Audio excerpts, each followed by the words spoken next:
Bonsoir à toutes et à tous et merci d'être au rendez-vous de ce 20h. Voici les titres. Les études architecturales du stade olympique de Diamniadio se poursuivent. En visite en Turquie, le chef de l'État Macky Sall a rencontré l'entreprise Souma chargée de sa réalisation pour mesurer le niveau d'engagement de ce projet d'un coût de 40 milliards de francs CFA. Le président de la République Macky Sall est à Istanbul pour prendre part à l'inauguration de la grande mosquée Çamlıca prévue ce vendredi. Rien ne se fera désormais sans tenir compte du plan d'aménagement du territoire. Le ministre des collectivités territoriales ouvre un nouveau chapitre. Pour lui, le PENAT est un outil incontournable dans le développement des territoires et des secteurs productifs. Il faisait la traditionnelle prise de contact avec ses services. La mesure d'interdiction de transporter l'anacarde par voie terrestre reste en vigueur pour la présente campagne. Elle a permis d'enregistrer des retombées importantes. Producteurs, transformateurs et exportateurs ont échangé avec le ministre du Commerce en visite à Ziguinchor sur de nouvelles stratégies pour booster la filière anacarde. Voilà, messieurs, bienvenue dans ce journal. Tout d'abord, sachez que le président de la République, Macky Sall, a quitté Dakar hier, mercredi tard dans la soirée, à destination d'Istanbul. En Turquie, le chef de l'État va répondre à l'invitation de son homologue Recep Tayyip Erdogan et c'est à l'occasion de l'inauguration de la grande mosquée Çamlıca d'Istanbul. À son départ de Dakar, le président Macky Sall a été salué par le Premier ministre ainsi que d'autres autorités civiles et militaires. Justement, le président de la République est arrivé ce jeudi matin à Istanbul. Le chef de l'État répond ici à l'invitation du président Erdogan. Ce vendredi, les deux chefs d'État vont procéder à l'inauguration de la grande mosquée Çamlıca d'Istanbul. Envoyé spécial Aboubakri Kane. C'est aux environs de 9h30, heure locale, que le président de la République est arrivé à Istanbul. À son accueil, les autorités diplomatiques des deux pays. En Turquie, le président Macky Sall vient répondre à l'invitation de son homologue Recep Tayyip Erdogan. Honneur lui est fait de prendre part ce vendredi à la cérémonie officielle d'inauguration de la grande mosquée Çamlıca d'Istanbul. Occasion de promouvoir la fraternité entre membres de la Oumma islamique d'une part et d'autre part de renforcer davantage les excellentes relations d'amitié et de coopération sénégalo-turque. À Istanbul, le chef de l'État Macky Sall a visité les locaux de l'entreprise turque Souma. Présente au Sénégal depuis plus de 5 ans, la société est chargée de réaliser le stade olympique de Diamniadio pour 40 milliards de francs CFA. Un exposé sur les contours du projet a permis de savoir le niveau d'engagement avec les études architecturales. Au-delà du stade, c'est un projet intégré qui sera exécuté sur le site. Nous retrouvons notre envoyé spécial à Istanbul, Aboubakri Kane. Un séjour à Istanbul, mis à profit pour visiter les locaux de l'entreprise turque Souma International fondée il y a 30 ans. Une société de construction en pleine croissance, présente au Sénégal depuis 2013. La visite du président Macky Sall a été l'occasion pour les dirigeants de la société d'exposer un savoir-faire qui justifie leur présence sur 4 continents, 14 pays, 7 en Afrique, dont le Sénégal. Dans la mise en œuvre de la phase 2 du PSE, Souma est chargé de réaliser le stade olympique prévu à Diamniadio. Nous sommes en train de préciser les derniers détails architecturels pour bien placer le stade sur le terrain prévu. En fait, c'est un terrain à peu près 24 hectares en face de SICAD, de l'autre côté de l'autoroute, à côté du complexe ministériel. Alors, une partie de ce terrain est prévue pour le stade et l'autre partie, nous allons initier un investissement privé pour développer un centre commercial, un centre d'attraction, un hôtel également avec des bureaux. Un stade olympique répondant aux normes en vigueur dans le foot moderne pour un coût estimé à 40 milliards de francs CFA. Il s'agit donc d'un projet intégré, largement expliqué au chef de l'État, qui encourage l'investissement privé et surtout la rapidité dans la réalisation des travaux. Plus de 600 emplois directs seront générés. J'ai voulu, à l'occasion de ce séjour, avoir le cœur net sur les plans, sur ce qui était en cours et aussi les discussions sur certains autres projets privés que je souhaite qu'ils réalisent eux-mêmes, puisque nous avons besoin aussi d'investissements privés. Ainsi, ils m'ont fait part de leur désir de réaliser un hôpital privé, ce que j'ai encouragé, mais aussi des centres commerciaux, des parcs de jeux pour enfants, ce qui d'ailleurs manque beaucoup au Sénégal, et tout cela dans la périphérie du stade et de la zone des ministères. Donc cela va vraiment donner à Diamniadio un élan nouveau. Avec une expérience avérée dans la construction et la gestion des hôpitaux, Souma International réaffirme son engagement à soutenir les grands projets du plan Sénégal émergent pour faire face aux urgences et absorber la forte demande sociale. Et pour donner plus de vie à la nouvelle ville de Diamniadio, le président de la République encourage le secteur privé, national comme international, à s'engager dans les chantiers et projets retenus sur le site. Retour sur l'un des temps forts de la célébration de la fête du travail hier. Les acquis seront renforcés dans la promotion du travail et la protection sociale. Assurance du chef de l'État qui a reçu les cahiers de doléances des centrales. Par ailleurs, le président Macky Sall a réitéré l'importance qu'il accorde au secteur privé pour favoriser la création d'emplois. Des mesures saluées par les secrétaires généraux des syndicats au Marninga. Tradition respectée à la salle des banquets du Palais de la République. Entre les mains du chef de l'État, les centrales syndicales déposent leur cahier de doléances. Ensemble, ils ont tout d'abord salué les avancées notées dans la prise en charge des préoccupations des travailleurs. Monsieur le Président de la République, le dernier rapport de Reporters sans frontières a fait progresser le Sénégal d'une place. Sur 180 pays, nous sommes passés de la 50e à la 49e. On est loin de la honteuse 71e place de 2015. Nous avons donc avancé. Nous saluons votre disponibilité constante à l'égard de cette communauté de travailleurs qui, par ma voix, vous remercie d'avoir bien voulu régler la douloureuse question des pensions de retraite. Ici au Sénégal, nous souscrivons au renforcement des politiques publiques progressistes initiées au cours de votre mandat écoulé. Il s'agit notamment du PUDC, du PUMA, de la CMU et de toutes les politiques de gratuité sanitaire, des bourses de sécurité familiale, non négligeables à nos yeux. Cependant, des revendications ont été portées à la connaissance du président de la République. Soucieux du mieux-être du travailleur, le président Macky Sall est revenu sur l'amélioration notée dans les méthodes de traitement des cahiers de doléances. Le social, dont le travail fait partie intégrante, me tient beaucoup à cœur. Nos acquis en matière de promotion du travail et de protection sociale méritent d'être relevés. Les innovations apportées dans l'examen des doléances de 2018, consistant à traiter les questions dans le cadre d'un atelier tripartite de concertation, vont dans le bon sens. Et nous pourrons certainement, sur 2019, poursuivre la même démarche. Face aux syndicats, le chef de l'État a aussi réitéré l'importance qu'il accorde au secteur privé pour une raison bien simple. Il ne peut y avoir de fête du travail sans travail. Or, on ne dira jamais assez. C'est le secteur privé qui a la vocation principale d'être le pourvoyeur d'emplois. Ce n'est pas l'État.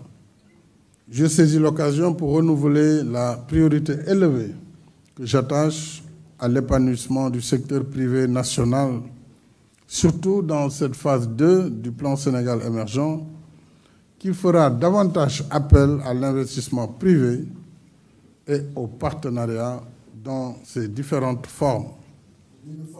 Un esprit de responsabilité s'impose dans le contexte actuel. La quête d'émergence appelle discipline, rigueur et ponctualité. En souhaitant bonne fête aux syndicats, le président de la République les a sensibilisés dans ce sens. De leur côté, les travailleurs ont tous félicité le président Macky Sall pour sa réélection et prié pour la réussite du second mandat. Pour célébrer la fête du travail, le syndicat national des travailleurs de la santé était au coude pour une journée d'échange. Au menu des discussions, la plateforme du secteur de la santé, les temps forts avec Aïssatou François Sek. Repositionner le syndicat de la santé dans un monde en perpétuelle mutation, c'est le défi que veut relever le syndicat national des travailleurs de la santé. En ce 1er mai, les discussions ont tourné autour de plusieurs questions urgentes qui intéressent le secteur, notamment les soins, les équipements, les ressources humaines, etc. Monsieur le ministre, def nga effort. Population gis nañ ko, ñun ñi acteurs gis nañ ko. Poursuivez les efforts. Nous avons des agents qui attendent toujours leur premier bulletin de salaire. On a une organisation féminine. Aider les femmes, c'est nous aider. Des échanges fructueux avec les autorités de la santé, au cours desquels la tutelle a pris l'engagement de poursuivre le travail entamé. Il a donné des assurances quant au règlement des lenteurs constatées dans le paiement des salaires des contractuels. Organisation bu bees bi ñuy mettre en place. Une nouvelle organisation sera mise en place. Dana yor équipe bu 3-4 personnes. Lenn rek mooy liggéeyam taxaw dem seeti. Il n'y aura plus de retard dans les salaires. Parce que gëm naa ne désormais il faut un suivi régulier pour que les salaires bañ a tarder. Le ministre de la Santé a par ailleurs demandé aux syndicalistes de privilégier le dialogue, non sans faire quelques recommandations. Ngeen jàppale ñu sur la maltraitance dans notre système de santé. Patients yi bu ñu ñëwee. Accueillez les patients avec le sourire. Avec le cœur ouvert et avec le sourire. Ce n'est pas toujours le cas. Autorités de la santé et syndicats, tous sont conscients des avancées notées dans le secteur, même si beaucoup de choses restent à faire pour un système de santé performant et efficace. Droits des femmes, le protocole de Maputo au cœur d'une plateforme de suivi. Après sa signature, la mise en œuvre reste sans suite. Les femmes juristes du Sénégal, à travers une rencontre de 3 jours à Dakar, comptent déceler les obstacles pour faciliter sa mise en œuvre. Compte rendu Fatoumata Savané. 16 ans après la signature du protocole de la Charte africaine des droits de l'homme et des peuples relatifs aux droits des femmes, dénommé protocole de Maputo, son application reste un défi majeur. Et c'est pourquoi l'Association des juristes du Sénégal préconise une plateforme francophone de suivi comme baromètre de sa mise en œuvre. Nous allons faire des panels qui vont nous permettre d'évaluer au niveau de chaque pays quel est l'état de mise en œuvre, c'est-à-dire quelles sont les avancées au niveau de chaque pays et quels sont les défis qui restent à relever par rapport à la mise en œuvre concrète du protocole de Maputo. Mais l'objectif majeur, c'est la mise en place de la plateforme. C'est une première en Afrique. Le protocole de Maputo est considéré comme l'instrument le plus complet pour accélérer la reconnaissance des droits des femmes au sein du continent. Le Sénégal, de son côté, s'honore de ces avancées. Nous avons beaucoup avancé dans ce domaine par rapport à des acquis que nous avons eus. Principalement, nous pouvons citer la parité, qui a permis à la femme de renforcer son positionnement dans le pouvoir public et même dans les institutions et aussi dans le pouvoir politique. 20 pays d'Afrique francophone participent à ces assises de Dakar. Au sortir de cette rencontre de 3 jours, les participants ambitionnent de créer des cellules nationales dans chaque pays. Ils comptent également élaborer un plan d'action pour amener les chefs d'État de l'Union à s'impliquer davantage dans la lutte pour l'émancipation des femmes. Le plan national d'aménagement du territoire a fait l'objet d'échanges entre le ministre des collectivités territoriales et les acteurs concernés. Au cours de la séance de travail, l'agence de développement local a exposé ses nouvelles ambitions pour développer les collectivités territoriales. Tierno Armadoussi. Avec les équipes de la NAT, le ministre en charge de l'aménagement du territoire épluche ici le PNAT. Pour Omar Gueye, Le plan national d'aménagement du territoire est un outil incontournable. Il est d'utilité publique. Quel que soit le type d'action à mener, il faudrait l'appliquer sur un territoire aménagé. Que ce soit dans l'agriculture, que ce soit dans la pêche, que ce soit dans l'énergie, que ce soit dans les infrastructures, que ce soit dans l'éducation, que ce soit dans la santé. Bref, quel que soit le type d'action que nous devons mener, pour une cohérence de cette action, il faut aménager notre territoire. Rapidité, efficacité, célérité, un triptyque que le ministre des collectivités territoriales et de l'aménagement du territoire compte adopter, dont le département. Le secteur de l'aménagement du territoire va y jouer un rôle majeur. Nous allons travailler en étroite collaboration avec l'Agence nationale de l'aménagement du territoire pour déjà faire en sorte que le travail qui a été déjà mené, compilé, puisse trouver son cadre juridique en matière de textes législatifs et réglementaires. Pour que dorénavant, toute action puisse prendre en compte déjà l'aménagement du territoire. Après la NAT, l'ADL a reçu la délégation ministérielle. Ici également, il a été beaucoup question de développement des collectivités territoriales. De belles initiatives présentées et appréciées par la tutelle. L'Agence de développement local veut faire mieux avec plus de ressources. Le ministre Omar Gueye va demander à l'équipe de compter sur son soutien. Campagne anacarde, la mesure d'interdiction de transporter le produit par voie terrestre toujours en vigueur. Assurance du ministre du Commerce en visite à Ziguinchor. Occasion d'échanger avec les producteurs, les transformateurs et les exportateurs sur les mesures qui visent à booster la filière anacarde. Les précisions de notre correspondante à Ziguinchor, Kaltoum Gueye. Des échanges à cœur ouvert entre le ministre du Commerce et les acteurs de la filière anacarde. Producteurs, transporteurs, transformateurs et exportateurs se retrouvent encore une fois pour soulever les goulots d'étranglement du secteur. Une réunion de prise de contact, mais aussi d'information sur certaines mesures déjà prises. Je voudrais dire dès à présent que la mesure d'interdiction du transport de la noix d'anacarde par la route reste toujours en vigueur. Je ne sais pas qui a fait circuler l'information quant à sa caducité, mais elle est toujours en vigueur. Nous sommes tous engagés pour le développement de cette région. Et vous savez tous que l'État a énormément investi pour rendre le port de Ziguinchor quand même, pour le mettre en mesure de répondre aux exigences des bateaux pour le transport non seulement de l'anacarde, mais également des produits de la région. Donc la mesure reste en vigueur. L'année dernière, elle nous a permis de disposer de statistiques sur la noix d'anacarde. Les statistiques de l'année dernière sur la filière ont été plus que satisfaisantes, mais ces résultats sont à améliorer et tous les départements concernés seront impliqués. L'intérêt de la rencontre d'aujourd'hui, c'est qu'elle a relevé la nécessité d'organiser des concertations à haut niveau entre le ministère du Commerce, mais également certains départements ministériels comme le ministère de l'Économie et de la Pêche maritime. Parce que pour prendre en charge vos préoccupations quant à la rapidité de l'évacuation de la noix d'anacarde, il faut des mesures fortes de la part du ministère de l'Économie et de l'économie maritime. Je salue déjà l'engagement de Kosama, mais nous allons également saisir le ministère pour que les mesures idoines soient prises. Cette rencontre, première du genre entre le nouveau ministre et les acteurs de la filière anacarde, a pour objectif de jeter les bases d'une collaboration fructueuse entre la tutelle et les membres de ce secteur porteur. Le sous-comité en charge de la mise en œuvre de l'accord sur la facilitation des échanges a organisé une journée portes ouvertes. L'objectif est de permettre une meilleure vulgarisation de cet accord auprès des différents acteurs. Plusieurs activités sont au programme. Youssouf Kaba.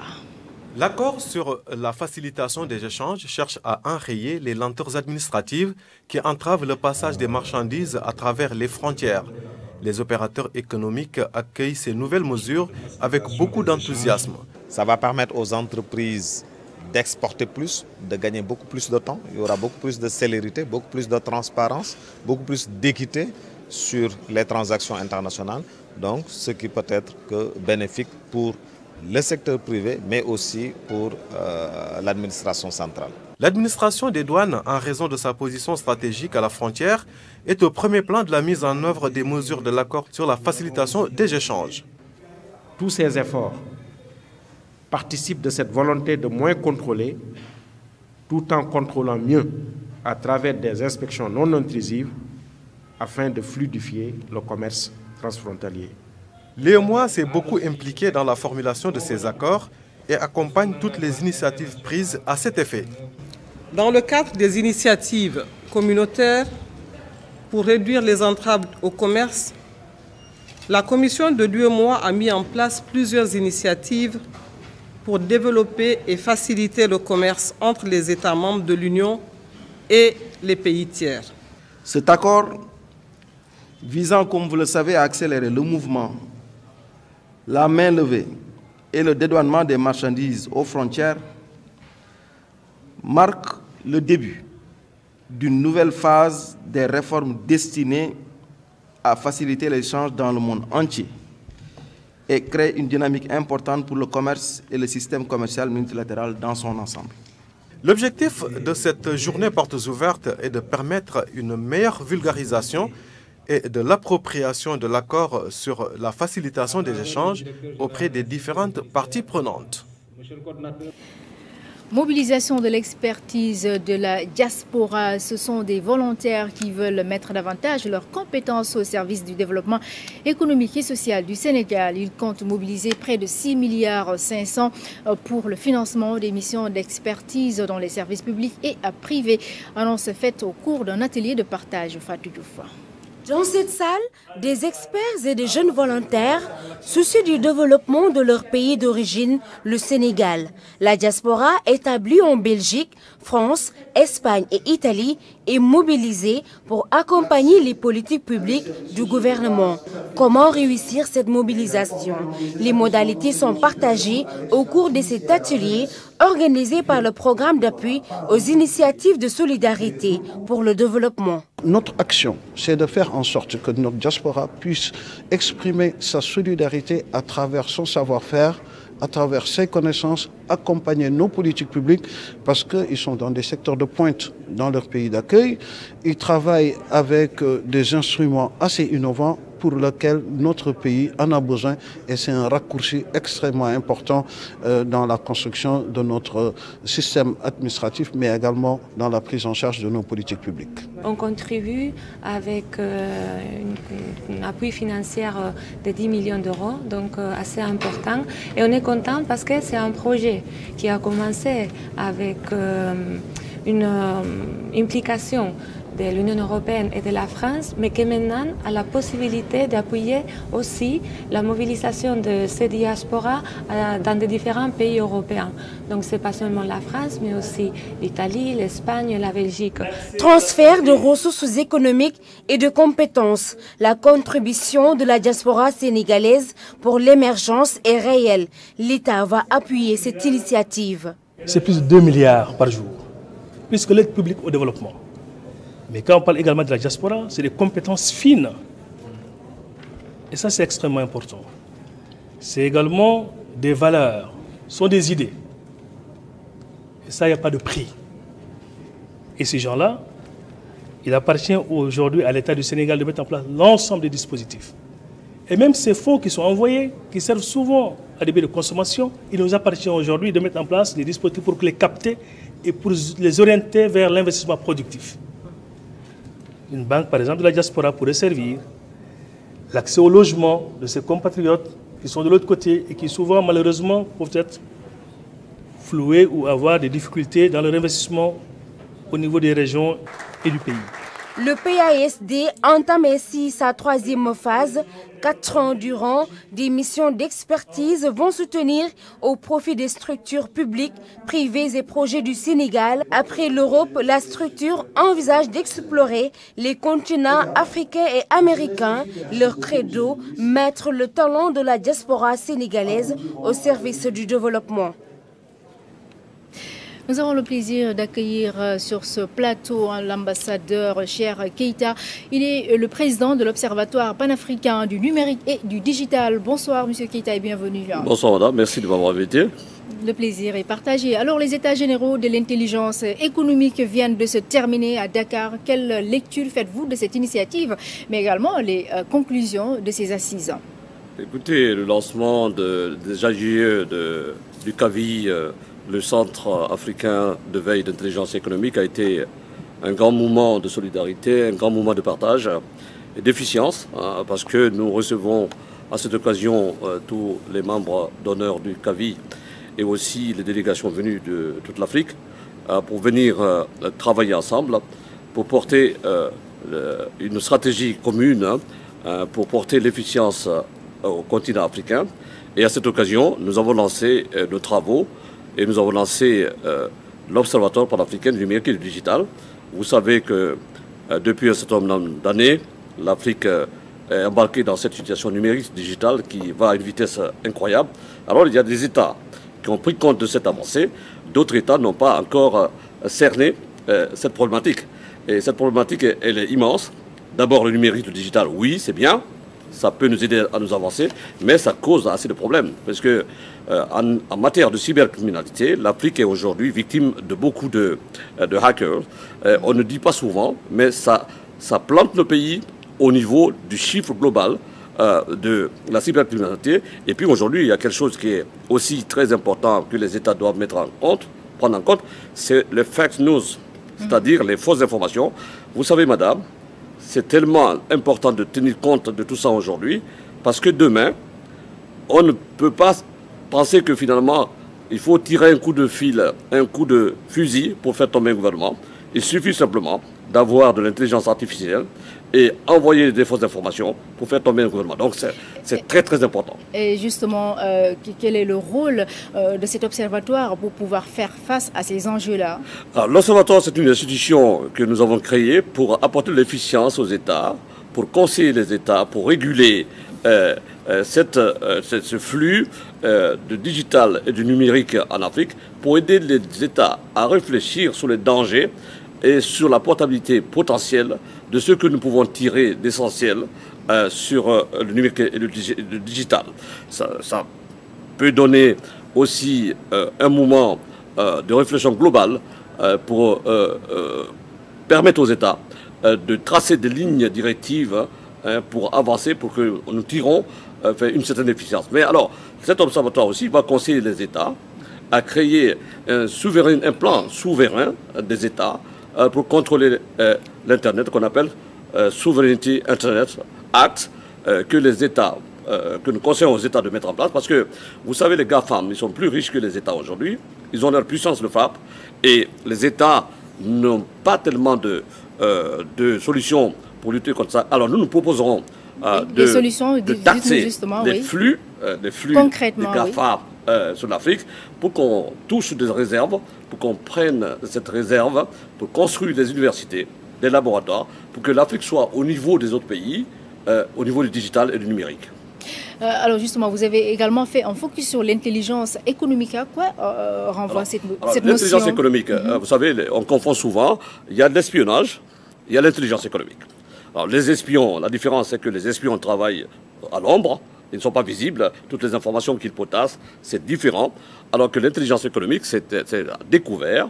Nous partons chercher des informations utiles, efficientes, qui peuvent porter nos États à avancer dans les bonnes directives afin de cerner la problématique réelle du pays, pour faire avancer le pays et pour que les entreprises africaines puissent s'intéresser à ces informations-là pour les aider à aller plus loin. Parce que vous savez, il y a beaucoup de pays africains aujourd'hui où les informations viennent de l'étranger, c'est-à-dire beaucoup d'informations utiles, stratégiques, sont plutôt donnés par des gens qui ne sont pas des Africains. Alors nous voulons changer la donne, justement, pour que les informations et toutes les informations utiles et efficientes viennent des Africains, parce que nous avons la capacité, nous sortons dans les moyens, est-ce que vous avez les moyens? Ça demande aussi des moyens financiers, bien sûr. Il faut se donner les moyens, et les moyens pour se donner, il faut de l'ambition, et pour capter cette ambition, il faut qu'il y ait un consensus global au niveau de la réflexion de l'utilité du combat que nous menons, pour que les États puissent prendre en compte cette politique et cette observation, que nous allons les mettre à disposition pour qu'ils s'en servent. Je rappelle également que vous dirigez, en plus de votre casquette en tant que président de l'Observatoire panafricain du numérique et du digital, vous dirigez la Chambre d'initiative pour le développement des groupements en Afrique. De quoi il s'agit au juste? Alors, la Chambre d'initiative, la CIDIGA Africa Network, c'est une société que j'ai mise en place pour pousser tous les investisseurs potentiels en direction de l'Afrique. Et aussi travailler avec la diaspora pour que la diaspora qualifiée, la diaspora consciente, puisse penser que finalement, il faut un retour utile au continent africain, parce que il ne faut pas faire l'erreur de nos aînés. Quand ils finissaient ces études il y a quelques années, ils restaient en Europe éternellement. Il faut aujourd'hui des canevas, des consciences qui donnent la possibilité, une visibilité aux étudiants qui ont fini les études, afin qu'ils puissent venir en Afrique. Parce que l'Afrique, c'est un continent aujourd'hui en devenir. C'est le continent où le taux de croissance est plus large que tous les pays du monde. C'est le continent où les consulats du monde se sont implantés en plus grand nombre ces dernières années. C'est le continent où les banques se sont installées en plus grand nombre ces dernières années. Qui attire les investisseurs. Les investisseurs potentiels. L'Afrique est la solution du monde. L'Afrique est l'avenir du monde. L'Afrique est la clé tout à fait du développement global et planétaire. Je vous remercie, Monsieur Keïta, d'avoir répondu à notre invitation. Merci bien, madame. Je rappelle que vous êtes le président de l'Observatoire panafricain du numérique. Restez avec nous pour ce sujet qui va vous parler également. Impact et enjeux de la transition numérique dans le secteur de l'audiovisuel sénégalais. C'est le thème du Forum national organisé ce matin à Dakar par TDS SA, Télédiffusion du Sénégal, une société qui gère le processus et les infrastructures numériques héritées de l'État. Ibrahima Bouba. Plus qu'une évolution, une révolution annoncée dans le paysage audiovisuel. Le passage de l'analogique au numérique sera à l'origine de nombreux bouleversements qui méritent d'être connus. On passe d'un mode de diffusion analogique à un mode de diffusion numérique, ce qui induit des changements dans la manière de recevoir la télé dans les foyers et dans les populations, ce qui induit des changements dans la manière de diffuser pour les opérateurs et éditeurs aujourd'hui de contenu. Plusieurs thématiques ont été développées à l'occasion du Forum national, évolution du cadre juridique, valorisation, monétisation du contenu TV, la publicité audiovisuelle dans le numérique, sans oublier les évolutions technologiques et le financement. Il vous appartient ainsi de prendre les devants, de poser le débat et de vous adapter très rapidement à ce contexte de mutation et de convergence pour en tirer pleinement profit. Le numérique est perçu comme un levier d'entraînement et d'accélérateur de la croissance, d'où l'importance d'une bonne réglementation, une problématique déjà prise en compte. Ce forum intervient dans un contexte de mise en œuvre des dispositions de la loi numéro 2017-27 du 13 juillet 2017 portant code de la presse et de transfert prochainement du patrimoine de la TNT à TDS créé par la loi numéro 2017-28 du 14 juillet 2017. Le processus de la transition numérique sera achevé l'année prochaine au Sénégal. S'en suivra le grand basculement vers le tout numérique. Mohamedou Makhtar Cissé, honoré par les agents de la Sénélec, ils ont organisé une cérémonie sargal pour rendre un hommage au directeur général sortant, syndicalistes, membres des amicales et associations retraités. Tous ont salué les qualités managériales du nouveau ministre du Pétrole et des Énergies, Salif Seck. Standing ovation des agents pour le directeur général sortant de la Sénélec. En mobilisation dans la cour de la direction générale, ils ont rendu un hommage appuyé à Mohamedou Makhtar Cissé. En 2015, prenant la pleine mesure de sa mission à la tête de Sénélec, avait fait montre d'humilité pour asseoir avec l'ensemble des forces sociales, un système de management efficace pour placer Sénélec sur la rampe de l'émergence. Ce qui nous a le plus marqué chez vous, c'est votre souci de promouvoir le développement de Sénélec, mais surtout l'épanouissement de l'agent, c'est-à-dire la gestion du capital humain. Ainsi, dès sa prise de service, le directeur général sortant avait pris des mesures sociales importantes. Parmi celles-ci, l'intégration de 493 prestataires et la revalorisation des salaires. Nous sommes très reconnaissants pour l'amélioration consistante de notre niveau de rémunération depuis votre nomination à la tête de la direction Sénélec. La gratitude dont vous avez fait montre à notre égard demeure le soubassement de notre reconnaissance. Au cours de ces 4 dernières années, vous avez, monsieur le ministre, avec nous, réussi à fédérer tout le personnel autour d'initiatives structurantes telles que le PAP, je veux nommer le plan d'action prioritaire, mais aussi le plan YESAL, arrimé au plan Sénégal émergent, qui sont aujourd'hui la boussole de nos actions au quotidien. Ces avancées significatives ont été saluées par le nouveau directeur général. Nous n'allons pas nous appesantir sur les réalisations matérielles qui ont permis de passer d'une structure confrontée à l'ultra-problématique de la continuité de service à une société qui fait la fierté de ses clients et de son personnel. Mohamedou Makhtar Cissé s'est réjoui de cette belle cérémonie. Selon lui, les performances de l'entreprise sont les résultats du travail de toute une équipe. Rien de nouveau n'a été inventé. On a juste essayé de mettre en place une organisation en partant d'un principe simple, que la vie marche sur des équilibres. Et donc, c'est ce que nous avons tout simplement essayé de faire, c'est-à-dire mettre les choses à l'endroit en dotant Sénélec d'outils, une vision, une boussole, des procédures, des outils brefs de management, mettre la qualité au cœur de tous les processus pour essayer d'arriver à un résultat. Je crois que c'est cette armature qui a été bâtie, tout ça avec un profond sens de l'humilité qui ne doit pas être feinte. Dernier acte de la cérémonie, la remise de cadeaux. Pour l'occasion, tout le personnel de la Sénélec a tenu à honorer le désormais ministre du Pétrole et des Énergies. La fondation Lonase est née et l'aboutissement d'un travail de longue haleine. Cette fondation permettra à l'institution d'œuvrer davantage dans le social, nous dit Fatoumata Savané. La fondation Lonase a enfin vu le jour et l'institution compte s'investir dans les œuvres à caractère éducatif, sanitaire et culturel pour aider les couches vulnérables. C'est pour moi un réel plaisir et une fierté de présider cette cérémonie qui est la consécration de toutes les actions sociales que nous avons eu à mener ces dernières années. Depuis mon avènement à la tête de l'institution, le social a toujours occupé une place prépondérante dans ma stratégie managériale. Cette fondation arrive à son heure. Cette entité indépendante répondra à la volonté de l'institution d'être mieux structurée pour accroître nos activités et ainsi participer davantage au développement socio-économique de notre nation. Pour cet engagement, un budget a déjà été dégagé pour financer les activités de la Fondation.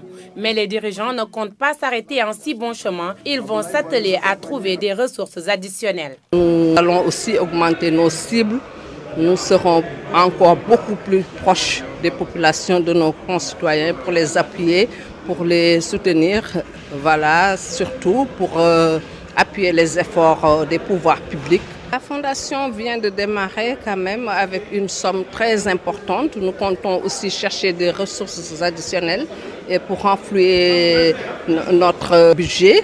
Là, la fondation a été créée pour davantage élargir notre champ d'action. La Lonase, à travers cette fondation, répond à son slogan « La fortune aux souscripteurs, les bénéfices à la nation ». Elle veut accompagner les populations dans des projets et programmes d'intérêt général avec une priorité pour le renforcement des plateaux médicaux, l'égalité des chances à l'école, le sport, la culture.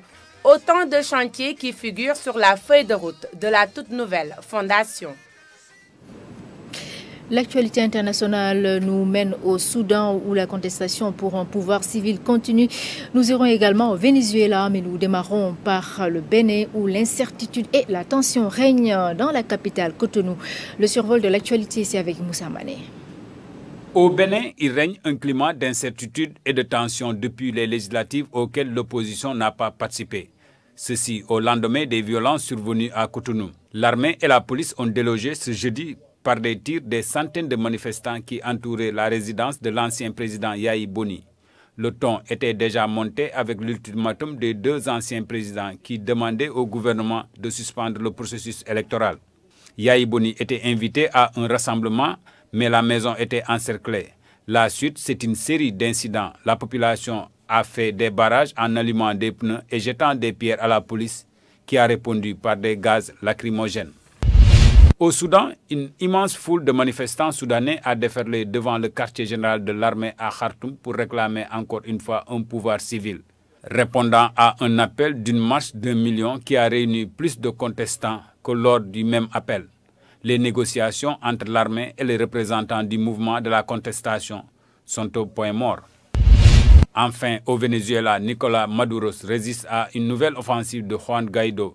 Le jeune président autoproclamé appelle à une grève générale après 2 jours de confusion à Caracas marqués par l'échec d'un soulèvement. Chavistes et opposants sont descendus dans la rue pour mesurer une fois leurs forces. La tentative de soulèvement militaire et les échauffourées avaient marqué ces 48 heures. L'heure est désormais au bilan.